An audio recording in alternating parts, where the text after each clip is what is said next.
We are a full-blown retail nursery. We allow the public to come in and shop around. So we are a location site for retail nursery. We're open year-round. We go on winter hours, but basically we stay here all year because we have a production area on site as well, and we have areas of some field stock. So we basically have a retail outlet. We let people come in and shop. One nice thing about the location is we do grow stuff on site, so customers can actually go through the greenhouses, see things in every stage of production.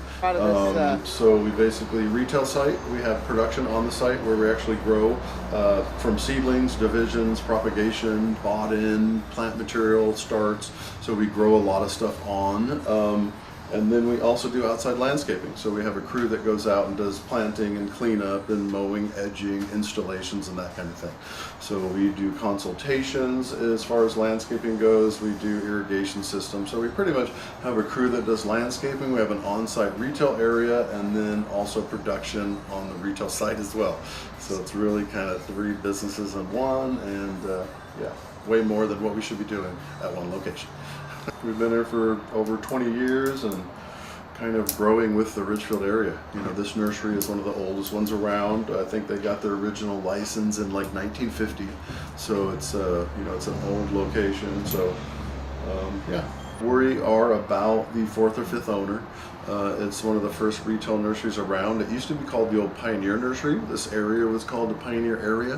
When we bought the nursery, the old boy that lived on the back of the nursery actually was still the Pioneer Potato Farm, and he was just retiring and finishing that when we started, you know, 24 years ago. So it really is just one of the old retail nurseries in the area. They've always done landscaping out of here, so I think it's been a retail outlet as far as landscaping in the, you know, the rural Ridgefield area. You know, since we've had it, there's been tremendous growth in the area. You are now in the city of Ridgefield. When we bought the nursery, it was 3 miles away from the city of Ridgefield, so they redid the junction, new overpass. They sucked us all into the city limits, and so it's kind of gone up with all the developing. So, you know, that's kind of the nursery in a nutshell. Natural gardening techniques are usually, you know, use of amendment, composting, you know, insect control, beneficial insects, not, you know, staying away from use of pesticides and that kind of thing, you know, pollination control and that type of thing. So, you know, I don't know if we really specialize in anything like that here. This is something I push totally. You know, we do a lot of neem oil and insecticidal soaps. We're totally into manure-based products.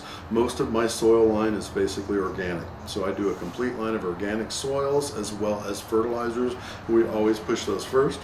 Manure-based products with mycorrhizae, you know, these are the natural gardening techniques, you know, crop rotations and you know, insect controls naturally, biocontrols with everything from, you know, praying mantis, ladybugs, etc., etc. So, but we sell all the synthetic stuff as well, and organics, and yeah, so we don't really focus on anything that's naturally gardening, but we will help anybody that wants to garden that way.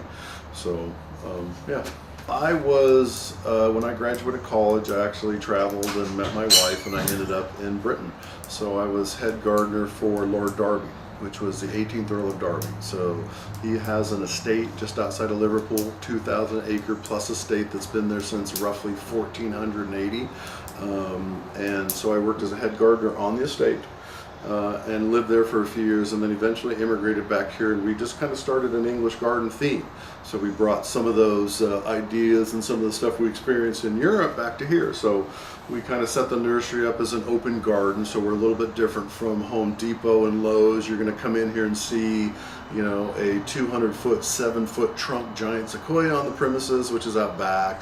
You know, we've got specimen trees, specialty rockeries, and gardens. So you kind of end up coming into the nursery, and it's more like a gardening experience rather than, you know, walking pathways of cement with, you know, Home Depot labels everywhere. So, but yeah, so it's a little bit more, you know, I'm, you know, one of the last few that are probably still alive and will still live through the, you know, the corporate takeover of Lowe's, Home Depot. You know, this is kind of the future, unfortunately, of this business, is big box.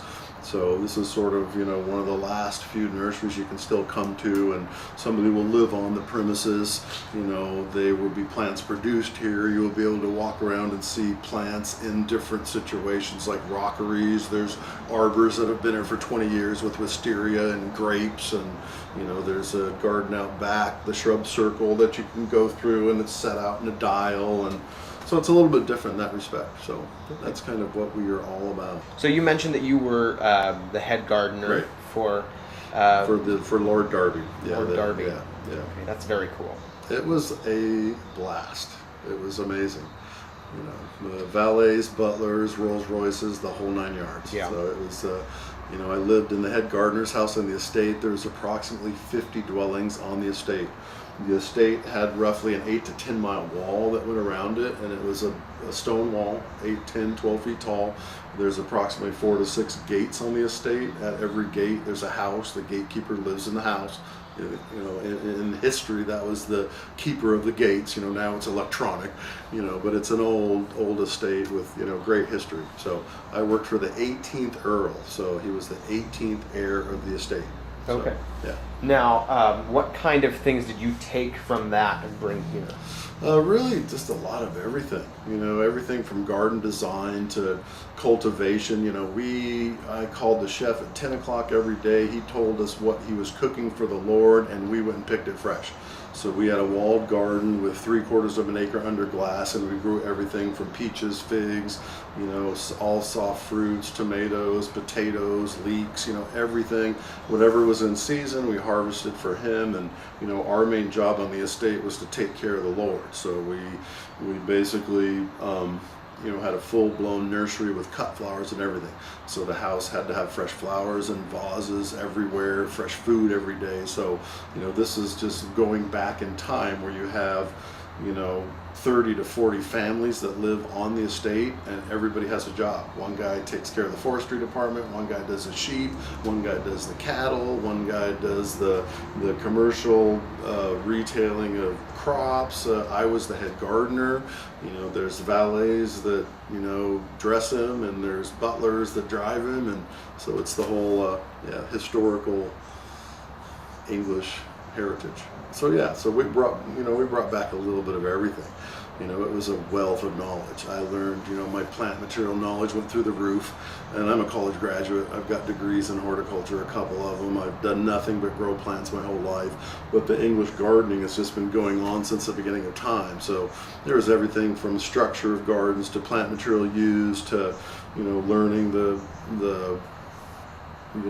routines of that type of a household, and some of that came back here. So when we built the nursery, we tried to build it in a gardening atmosphere, and we offer sort of a lot of ideas on English themed gardening, everything from wide perennial gardens to stately properties with long pathways with specialty evergreens, etc., etc. So kind of a bit of everything. It was an unbelievable wealth of knowledge. The estate was just so unbelievably massive within the walls. There was a lake on the estate. One corner of the estate is a full-blown safari park that you drive your car through. So there's an expert zoologist that lives on the estate in one of the mansions, and his job is to take care of the safari park. So they ship animals from Africa, and you pay money and drive through the safari park. It kind of gives you an idea on how large the estate is. So there's a full-blown lake on the estate. There's an area called the Sunken Garden, which is a manicured sunken garden, a few acres. There's an American garden, believe it or not, that was acres of rhododendron collections, cherries, and all sorts of collections of plant material. So, I not only learned the different types of gardening structures, but just a wealth of knowledge on old perennial varieties, and it's just never ending. The knowledge from everything from the food that's produced on a daily basis for that type of a family to the needs. Princess Alexandra decides to come into town, so we got to deck out the whole house with arrangements that are 3 to 5 feet tall, posies, fragrant climbers. It's just an unbelievable amount of preparation to take care of these folks. I'm a lifelong horticulturist, so I've done nothing else. I rooted my first cutting literally in 8th grade, and it fascinated me so much I've been growing plants ever since. So, got a degree from a local college, went and got a bachelor's from a university, went through an internship after graduation with one of the largest container stock nurseries in the world, and then at one point, became a professional pesticide applicator, and then ended up traveling after that, and then falling into this job in Europe, and sort of, doing, initially when I lived in England, I was the nurseryman for the nursery manager for the city of Northampton. So my first job that was mind-blowingly eye-opening was the amount of flowers that we grew in the city nursery for all the flowers in town. There's roundabouts everywhere, and we just, we grew thousands and thousands of annuals that are planted out every year throughout the cities and whatnot. So, that was kind of eye-opening right there, just seeing how they were more intense on doing plantings throughout all the public areas in Britain. And then I fell into the position on the estate, so it was kind of,